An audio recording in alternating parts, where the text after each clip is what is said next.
My fellow Americans, good evening. Breaking news on the eve of the presidential debate. I've been watching the news all day long, mostly today anyway. And, by the way, my name is George Wilson. I am your candidate for president in 2020. On the eve of this debate, watching the debate and hearing each other's viewpoints, in my opinion, you have the top runners my opinion, is Bernie Sanders, Mayor Buttigieg, Pete Buttigieg, and Elizabeth Warren. Even though she didn't do very well on some of the issues, my concern is watching Pete Buttigieg and Bernie Sanders. They are two that to be very to keep my eye on. I have my opinions and my beliefs and my own goals. And I believe that the President of the United States should be taken very seriously and should not be taken lightly. Listening on the issues that I believe should have been addressed about what face us as American people, I believe Bernie Sanders spoke about health care. And I hear exactly what he's saying. I don't believe that Americans should have to worry about health care. I don't believe they should be kicked off their present plans. I don't believe that they should have to worry about resigning for a whole nother policy or different type of health care that doesn't give them the benefits that they need. I believe it or not, I believe as a U.S. citizen myself and have insurance through the Obamacare that has benefited me as an American citizen since I've been on it. Other than that, if I would have to have shifted to another plan, as Donald Trump has had planned to do, I probably would not be getting the services that I'm getting right now. And I believe Americans should not have to worry about their health plan, especially for those that can't afford those expensive insurance policies. Insurances, because insurance agencies, different insurance companies are making millions of dollars on health care. And I believe that if the American people are already on a particular plan and it's working for them, then I don't believe they should have to worry about health care. I believe we should keep it where it is. If we can make it better, then make it better. If we can lower the prices of prescription medication, I believe that's what we should work on. Make it even more affordable without a copay. Again, these are things that face American people when it comes to health care, that they're getting the adequate health care that they need, whether it be dental, vision, hearing, eyewear, and all these things should be packaged in that health care. On that note, now Mayor Pete Buttigieg, if I'm saying his name correctly, I don't want to misquote his name, is doing very well. He's done very well in the Iowa caucus. And he's doing pretty well from what I understand. And moving forward, he's starting to come to pretty much the forerunner. He's got a way to go. He's still young. He has, this is the first time out in this type of field for him. But he made a statement, and I can't knock the man for making a statement he made. If he outward admit that he's a homosexual, he's married to one. And that he feels that he sometimes is alienated from his own country that he lives in. I guess not put it up against what it is to be black, Afro-American, and what we go through every single day. But he was putting it up as to say, we go through the same things, or almost somewhat. He was trying to downplay it, technically. And I know it's always an equal opportunity for all, and we should all not see color or ethnicity, or race, or or even lifestyles, if you will. And he opened and admitted that he's gay. Well, I'm not. And I believe the word of God. And I know I'm going to have a lot of people out there that would not agree with me. And that's fine. And I believe standing on the word of God. Homosexuality is an abomination unto God, period. And I just believe, and I'm taking nothing from this man because he's been in the military. So I take nothing from him at all. I've served in the United States military myself. So any one of my brothers that has served in the armed forces, has served this country, I salute you. And that would always be a dear thing to me, being the fact that I know what it's like to be in a situation where it could go south at any moment. Now, I wasn't in Desert Storm. I wasn't in Iraq, stuff like that. But I was in during the Panama invasion. I was in that era. And lucky for us, it turned out to be a very smooth transition. We was only there for, I don't know, I forgot how many days we were there, but a couple of months anyway.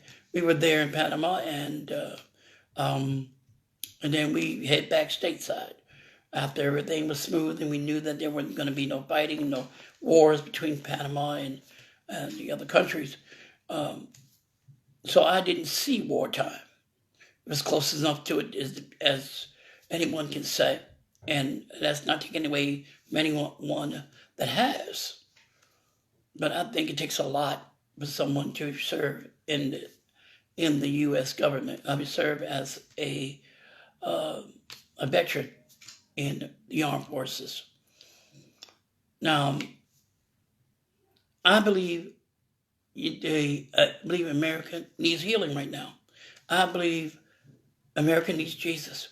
Now, you're not going to hear this on national television. You're certainly not going to hear it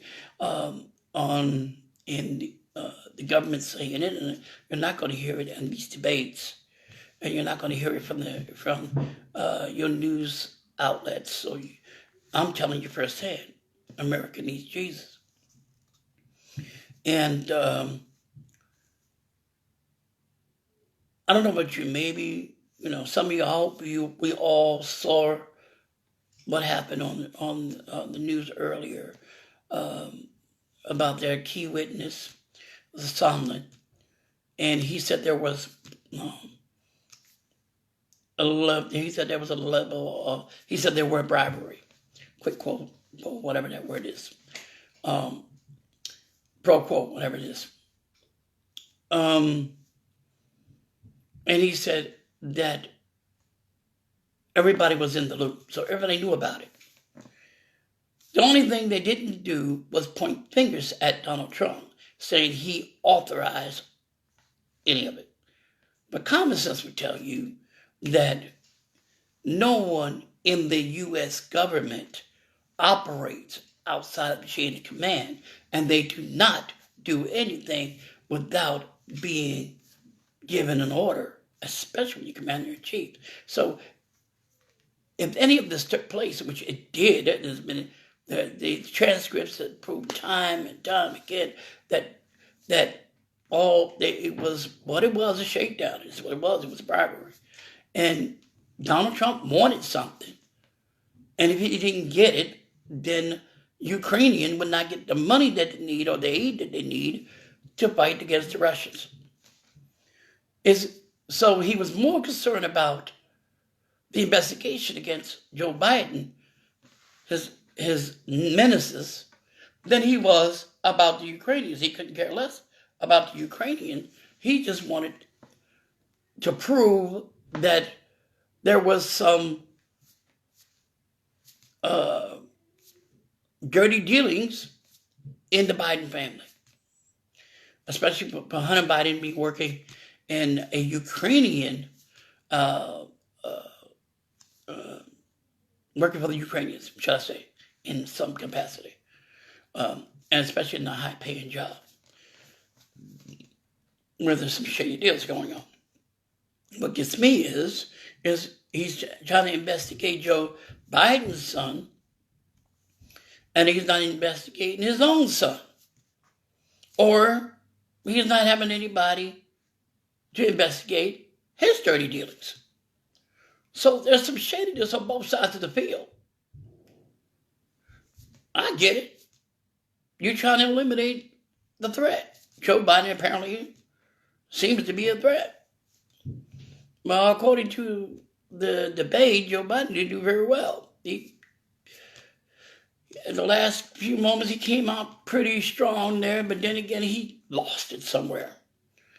And if I was in Donald Trump's shoes and I watched the debate, I wouldn't worry about Joe Biden at all. Understand? Yeah, he was Vice President to Barack Obama. And, the black votes, people love Barack Obama, so they're going to respect him as the same. The Latino, the Hispanic community love Barack Obama. They're going to respect Joe Biden as well. And I think that's what it is. Joe Biden thinks that because he's piggybacking off of Barack Obama, anyone says, former President Barack Obama, and picking up, where Barack Obama supposedly had left off. But this nation needs a healing. It needs to wash away all of the deception. It needs to wash away all the lies and all the deception that the White House has put out there. All of the back office deals, all the shadiness that's going on. Think about it. Why didn't President Trump just go to the DOJ if he was concerned about Joe Biden and something's going on with Joe Biden or his family? Why didn't he go to DOJ? Because they would have asked him, they would have turned around and asked him on what merit should we investigate Joe Biden? And they would have known that he had an agenda. And he would have had to explain himself, or basically, have to write up all this transcripts and stuff to try to get them to even think about looking into Joe Biden. That would, for Donald Trump, would take too long. So he used a backdoor deal. So he went behind the nation back with Rudy Giuliani to go and muscle the Ukrainians, the new president. Now he says he don't want nothing. I don't want nothing. Said it 3 times. I don't want nothing. I don't want no quid pro quo. He said, tell president of Ukrainian to do the right thing. Saying that this is the last word he's going to get from the United States president. If that's not clearly a threat, I don't know what is. We don't need a president in the office that's going to threaten people, American people, or grab our allies and put a chokehold on them. As I say, you listen to me. That is not what a U.S. president is about. This nation needs to heal. We need to come back together. We need to come to the table and work together to come to a common denominator of what the American people needs. And I understand y'all, you guys,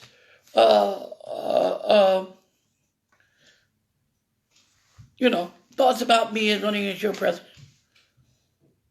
And some of you laughed at me. And some of you still laughing. Even after I proved the point, that I'm well in this. I might be new to this, but I'm definitely true to it. And by watching the news, I learn something every day. I'll sit there and watch the news. Now, I know they're not telling you the full truth. They never do. They're told how much they can tell you and what they can't tell you. All right, so we know they're not telling you everything they need to tell you. However, in watching the debate and listening to these candidates talk after the debate, they're still on. And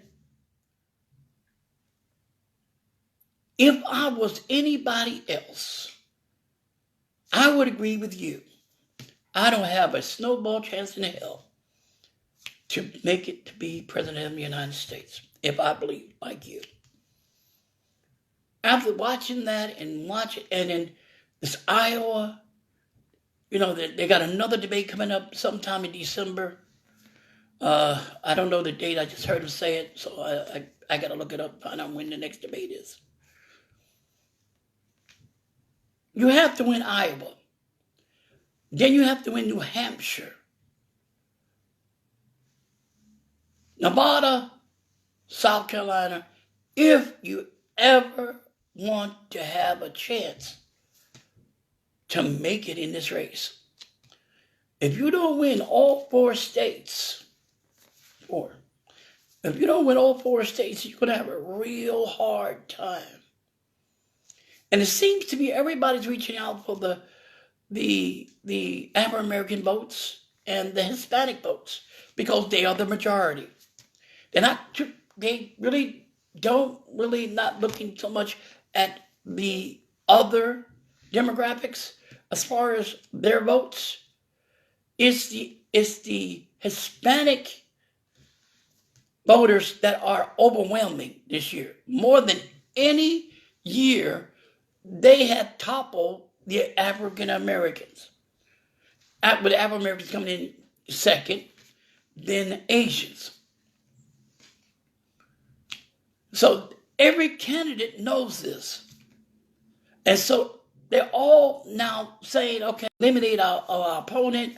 Now they're becoming more sober and more sovereign, say, okay, let's forget all that crap. Okay. So we don't have time to argue with each other anymore. We need to get the votes. And we will say and do whatever is necessary to get the votes. But isn't like any other election year for president? That's what everybody does. Go for the votes. Go for the Democrats, the demographic with the most votes. Democrats do it all the time. The Republicans don't care. Donald Trump is not caring about any votes right now. He doesn't care about the American people. He's hoping that the Democratic Party and all these candidates cancel themselves out and he automatically stays in the seat. Even Pete Buttigieg, whatever his name is, Buttigieg, I'm going to call that. Don't mean to misname. Mayor Pete Buttigieg, whatever. Candidate for president. Don't you think Donald Trump worried about him? No. He's not a threat.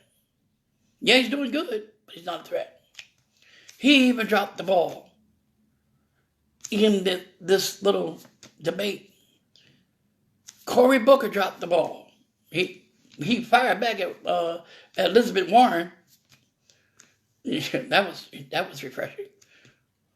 But then Elizabeth Warren was talking about, I guess, Bernie Sanders about health care.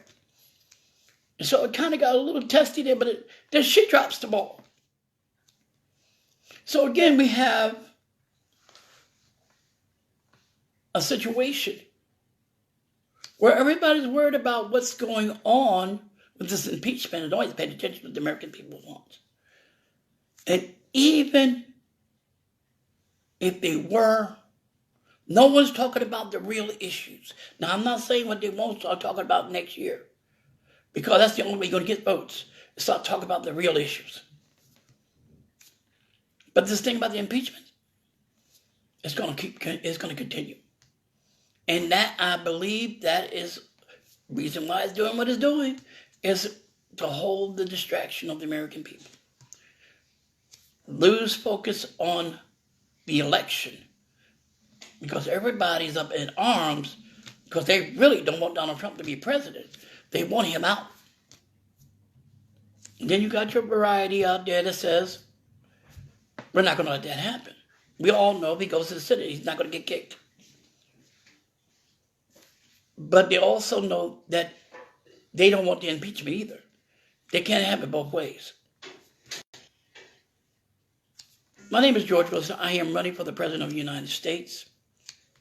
And I appreciate your laughter. I do. I appreciate your disbelief.